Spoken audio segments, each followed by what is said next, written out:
Javanese tradition holds that when the warrior is done with fighting, he must retreat to the mountains and live the life of a monk. But if the warrior ever finds the kingdom in desperate need again, he must be prepared to rejoin the fray. Do I have to go on this political campaign? It was very aristocratic, aren't you? In recent years, Prabowo Subianto has retreated from public life to his mountain farm, where he trains horses and raises goats. Some of my rivals, they make fun of me. He was a general, now he's a goat general. But for me, it's a compliment. I take it as a compliment. I own directly 5 hectares. Prabowo Subianto wasn't just a general. He once headed the infamous Kopassus Special Forces.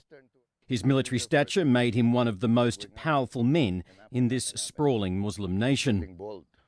They don't have any livelihood. Some thought too powerful and too dangerous. Maybe he'd take things into his own hands. I commanded 34 battalions.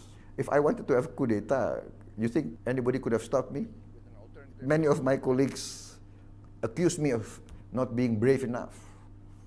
You know, some of my foreign friends, foreign generals, when I stepped down, they said, "Prabowo, you're stupid.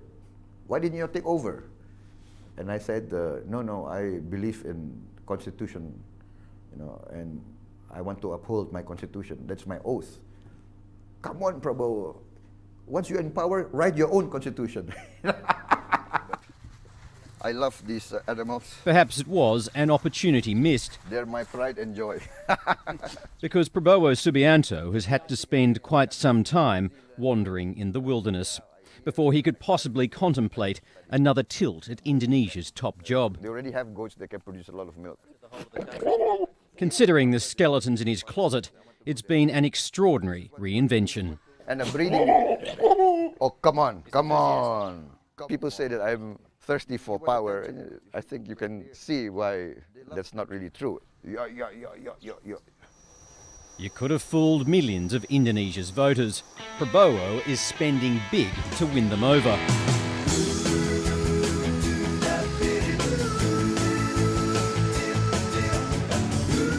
And there's plenty to spend. Here's a hint. This private jet comes courtesy of his brother, Hashim Djojohadikusumo, a billionaire. He's the brains behind my campaign, actually. Not only in a financial way, because he's an entrepreneur. I think his gut instincts are also very good. Maybe I'm too old-fashioned, you know. For instance, to be very frank, I'm not good at dealing with the press, with you guys. In fact, I'm very allergic to you guys, actually. You know, he's the one who convinced me.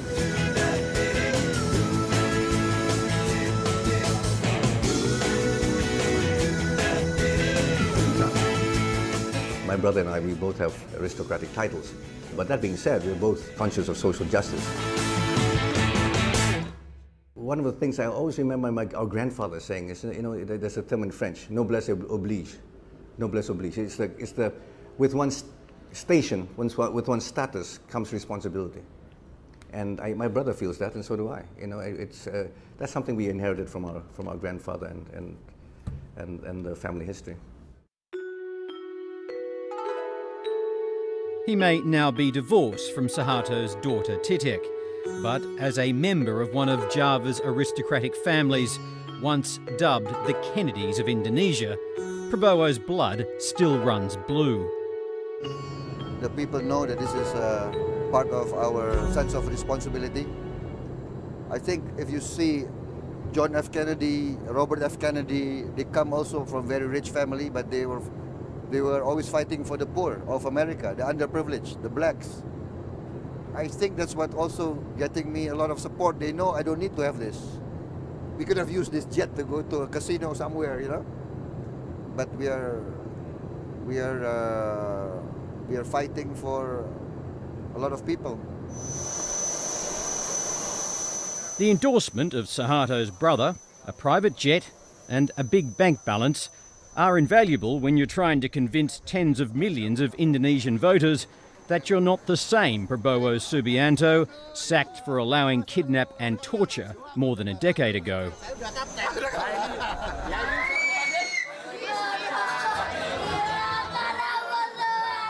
Even when your high-flying campaign for parliamentary elections takes you back to former President Suharto's birthplace and into a hall resounding with wails of pain and agony. And it's not for the squeamish. A mass circumcision, a traditional family community event to help poor families fulfil their Islamic obligations.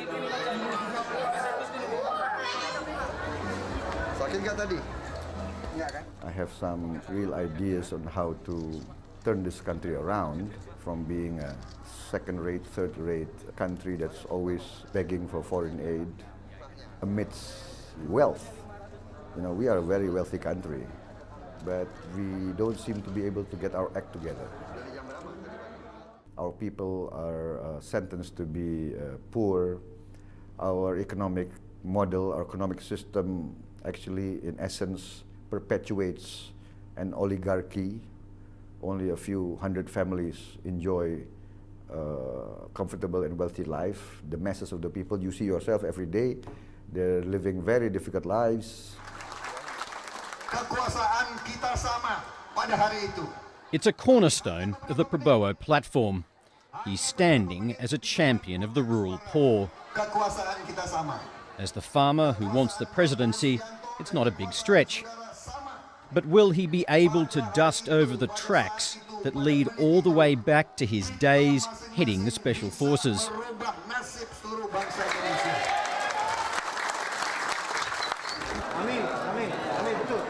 Back in 1998, Indonesia was in turmoil. For 3 decades, President Suharto had tolerated no opposition. Now he was losing his hold on power. The military tried to crush the agitators. Troops under Prabowo's command kidnapped and tortured 9 democracy activists. During protests, Faisal Reza was followed, captured and tortured for 3 days. Mau bawa baju taekwondonya? Dipukul, di-strum, digantung, kemudian juga disundut rokok gitu. Kalau di-strum di seluruh tubuh ya. Jadi termasuk di kepala, misalnya ada 4 alat strum diletakkan di 4 persendian gitu, dan secara bersama-sama mereka nyalakan sehingga saya seperti terlontar ke atas dan jatuh sampai kursi patah gitu. Faisal Reza says he could not live with a Prabowo presidency. Tapi kamu berangkat gimana? Itu seperti hari-hari terakhir saya di penculikan, di mana kepastian hidup dan mati itu begitu tipis, dan mungkin kalau dia jadi, lebih baik saya meninggalkan negeri ini.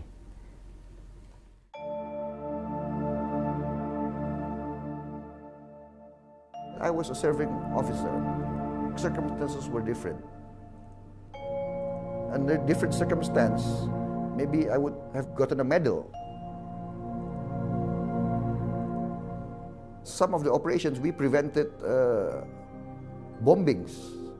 Some of these guys, they assembled bombs. The 9 activists known to have been kidnapped by Prabowo's men all lived to tell the tale. Yang terakhir malah nggak ada. Ini foto masih 13 others never came home. Yang terakhir nggak ada. Nur Husana's son, Yadin Muhyiddin, is one of them. Anak ini ya, memang laki-laki satu-satunya, tapi dia sangat baik di rumah ini. Makanya saya amat sangat sakit hati saya, hilangnya anak itu, ya Allah. Sampai sekarang saya nggak pernah saya lupa. Anak itu paling baik. You've heard of Pak Prabowo. How do you feel about him regarding this matter? Dengan Prabowo itu, ya saya sih, dia melakukan penculikan, yang diculik dia bilang 9 orang itu sudah dikeluarkan. Tapi dia nggak mau ngaku yang 13 orang ini. Nggak mungkin kan, kalau dia nggak mau ngaku, sampai kapanpun saya akan menuntut dia. Padahal dia kan yang melakukan penculikan itu.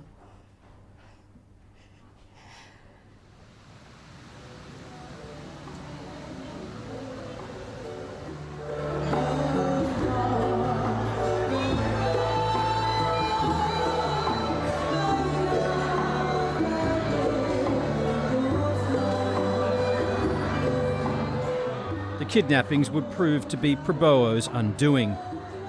A military tribunal led by Indonesia's current president, Susilo Bambang Yudhoyono, found him guilty of exceeding his orders and kicked him out of the army. Against the background of the war on terror, Prabowo now says one regime's kidnapping is another's extraordinary rendition. For instance, perhaps what is called preventive detention will be, in the end, spinned as kidnapping and abduction, you know. I've faced the tribunal, you know, and it so happens that many of those who are purported to be kidnapped by my soldiers, they are now fighting to make me president. In a peculiar twist, 2 of the 9 men abducted and tortured by Prabowo's troops are now candidates for his party. Another is a media advisor. And that's why I asked some Americans, do you think somebody who got out of Abu Ghraib is going to fight for United States? Somebody who comes out of Guantanamo is going to fight for United States? Well, these guys, they're working to make me president of Republic of Indonesia, you know? Why don't you go and ask them? Saya pikir semua badan itu kan asal kesentuh saja kan. Karena tujuannya kan nakut-nakutin gitu kan, asal kesentuh gitu kan. Karena kalau bicara tentang jenis setrum itu yang kita rasakan itu ada 3, ada yang membuat kita kaget itu kan, ada yang membuat kita lemas gitu kan, tapi sesudahnya kita itu ada keluarlah pori-pori di pori-pori kita tuh darah gitu kan. Candidate Desmond Mahesa not only forgives but celebrates his former tormentor. Yang saya salut dengan Pak Prabowo, beliau mengakuin bahwa kalau memang itu ada tanggung jawab terhadap beliau, beliau siap bertanggung jawab itu. Mudah-mudahan peristiwa kekalahan beliau pada saat bagian dari keluarga kekuasaan lama, kalah di kekuasaan lama yang lalu, membuat beliau semakin arif dan bijaksana. Dalam artian kalau Tuhan merestui beliau jadi pimpinan, ini ada kewaspadaan yang lebih, tidak melakukan kejaliman-kejaliman lagi. Kalau yang lalu melakukan kejaliman. People who talk about my brother's human rights record, they forget to ask, why did any of these so-called activists who were kidnapped, why are they alive today? You know, it would have been much more convenient for my brother to eliminate them. And the reason why he got into trouble is because they survived. 9 of the activists survived. And that's how he got into trouble. I mean, they were the ones who were used as witnesses and to prosecute my brother during that time. I think the easiest course would have been for him to eliminate it, you know, and then the fact that he did not eliminate him is, I think, testament to the fact that he's not the human rights violator that people say he is. Following his tours of duty in East Timor in the 80s and 90s, Prabowo's been accused of being involved in numerous atrocities. I've been accused of ordering my soldiers to rape women. I've been accused of surrounding the state palace. I've been accused of bombing churches. I've been accused of bombing mosques. You know, I mean... So which ones are true? None of them are true. It's a black campaign. It's, you know, it's character assassination. If you want to eliminate somebody, you have to destroy him. Sometimes physically, sometimes by reputation, you know. And I don't know, maybe people were afraid of me. Many people were afraid of Prabowo, and they loathed and feared the brutal militias he established and encouraged. The concept of militia, the concept of local self-defense forces is an age-old concept. That's the part of the Indonesian national defense concept. In every counterinsurgency, you always work with the local people. everywhere. That's what the Americans found out in Iraq. They have to work with local militias. You see? So it's not me creating, it was part of our national doctrine. The claims about his activities in East Timor are many, but none have been fashioned into hard evidence and then criminal charges and made to stick. But once again, we find an extraordinary twist of the foe becoming the family, literally. Mota is from East Timor. He isn't fearful of Prabowo, rather he likens him to a brother. Mota was one of 7 children Prabowo fostered during his years as a soldier in East Timor. He come to us not like a soldier and give us an order. No, he come to us like a family. He share with the family and he called my mother his mama. Was just 6 when he first met the then Kopassus Special Forces Commander in Dili. Prabowo's looked out for him ever since. He treat me like a brother, more than a friend, I think. And he always look after me sometimes. He keep his soldiers doing their job. There is a very basic rule for the soldiers. If you go to the combat field, kill or to be killed, and this is something is really natural and this really soldier was be trained to do that. But outside of the combat field, he's the kind of person open to everybody. He help his enemy, also his friends.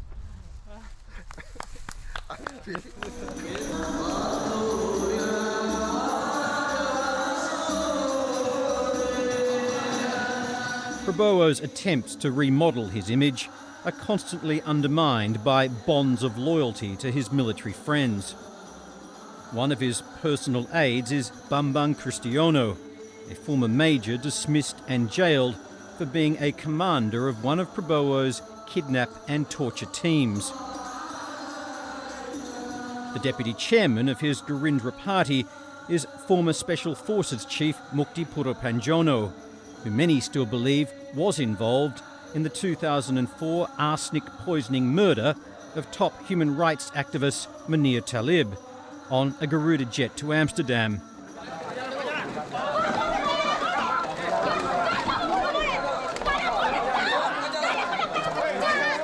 Munir's organisation, Contrast, was founded to investigate the kidnappings and disappearances.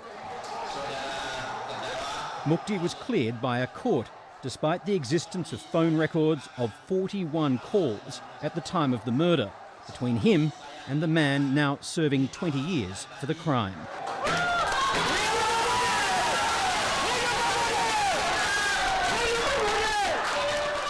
What can we do? I mean, we have a legal process as in all other countries, you know, and he's been through it under fair scrutiny, I think a very intensive scrutiny by all the press. Let it stand on the legal basis and the legal examination and the legal process. That's what I say.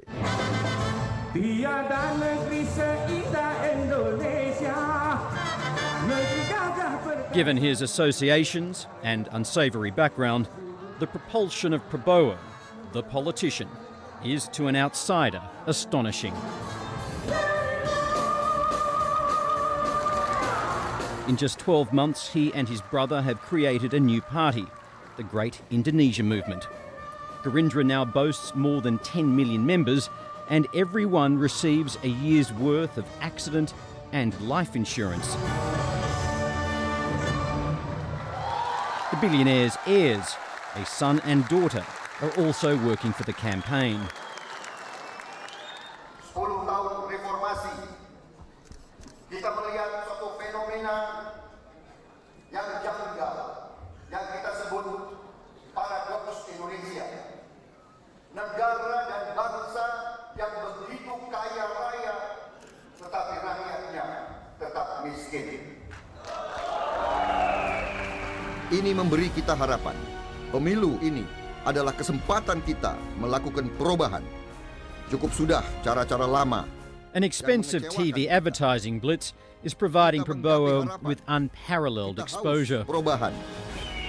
He presents himself as a nationalist and market-friendly socialist, with grand government plans to reinvigorate Indonesia's rural heartlands. pembaharuan. Prabowo even compares himself to Barack Obama. I think the reasoning was, I'm also an unlikely candidate. People always say I don't have a chance. Gerindra. But I'm fighting for change. I'm fighting for real change, and I offer real change from policies. I'm the only candidate of Indonesia that says we need to change the economic system. He may find parallels with the new American president, but it's a clumsy contrast. As a violator of human rights, this potential Indonesian president is barred from entering the United States. God is my witness, history is my witness, my former soldiers are my witnesses. 11.2 million members of a Gerindra, they will never follow somebody who is a criminal. So I would love to visit the United States. I consider myself, for many, many years, a friend of the United States. So I think in time, things will sort themselves out.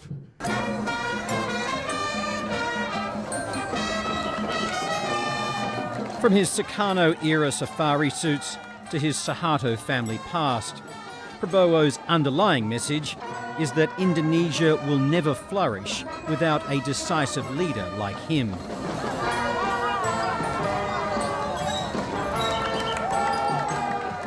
That is why I believe in democracy, because I experienced an authoritarian regime. I was part of it. I think our people want strong leadership, decisive leadership. That does not mean, and I don't think we can ever go back to authoritarian ways. Whatever the West and human rights activists think of Prabowo, millions of Indonesians now consider him a credible contender for the country's top job.